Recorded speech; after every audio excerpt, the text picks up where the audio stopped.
Вам все еще сложно запоминать татарские послелоги? Астында, üstünde, алдында, ішінде, что, куда. Не нужно зубрить. Есть простой способ запомнить. Если наш предмет находится над, то вы используете слово üstünde от слова üstü – вверх. Если же он под другим предметом, то слово астында. Асты – это низ. Если наш предмет внутри, то применяем слово ішінде. Можно запомнить как эш. Это по-татарски живот. Если же предмет рядом, то это слово янында. Ну а напротив это алдында. Вот видите, ничего сложного.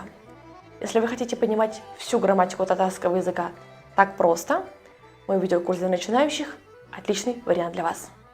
Приобретая его и занимаясь по нему дома всего 5 минут в день, вы ставите базу татарского языка самостоятельно. Для всех продвинутых и продолжающих учеников наш языковой клуб в 10:00 по Москве каждое воскресенье. Информация в комментариях.